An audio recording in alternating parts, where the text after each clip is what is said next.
Honey please रोना तो बंद करो। अम्मी गई है ना, और शहरियार अफान भी मम्मी के पास ही हैं, वो समझाएंगे उन्हें। वो किसी की नहीं सुनती। अरे उससे पहले उन्होंने कभी किसी की बात समझी है जो वो आज सुनेंगी? इससे तो अच्छा था कि उसे पैदा करते हुए मैं ही मर जाती, तो फिर पाल लेती वो खुद ही। क्या हो गया है तुम्हें, कैसी बातें कर रही हो? तो और क्या करूं मैं? हाँ, अब तुम ही बताओ मुझे, एक माँ से अगर उसकी औलाद को छीन लिया जाए तो क्या उसे दुख नहीं होगा?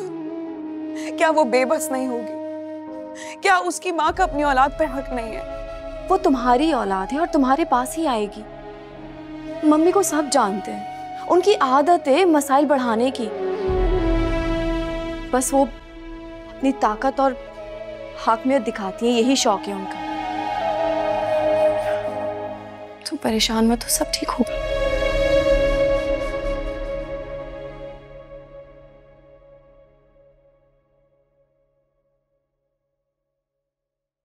मम्मी,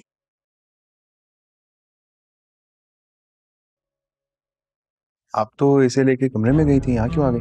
कमरे में बहुत रो रहा था तो मैं इसे लेकर यहाँ आ गई। अब देखो कैसे सुकून से सो रहा है।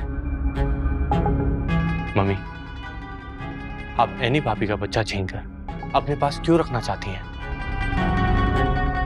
मेरी बात सुनो, ये मेरा पोता है, मुझे इसे किसी से छीनने की जरूरत नहीं, मेरा पूरा हक है इस पर। क्या आपका हक है माँ से भी ज्यादा है?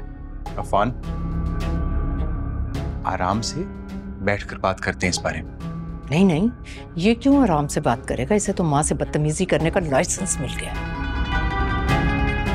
मम्मी, मैं आपसे बदतमीजी बिल्कुल नहीं कर रहा, लेकिन ये बिल्कुल भी ठीक नहीं है। तो इसमें बुराई क्या है?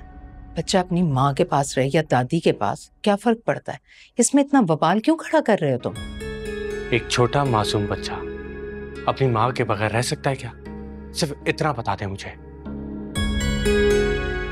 वैसे मम्मी, बात तो ठीक है, एनी भी कैसे रहेगी इसके बगैर, ये भी तो सोचें। इस मासूम बच्चे के बाप को तो कुदरत ने छीन लिया, अब इसको आप अपनी माँ से भी अलग करना चाहती हैं? ऐसा क्या अनोखा करने जा रही हूँ मैं जो तुम लोग मेरे पीछे पड़ गए हो? तुम लोगों की परवरिश मेरे साथ वाले कमरे में हुई है, भूल गए हो तुम लोग?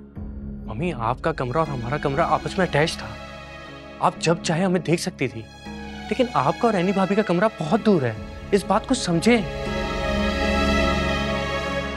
इस सब का एक हल है मेरे पास।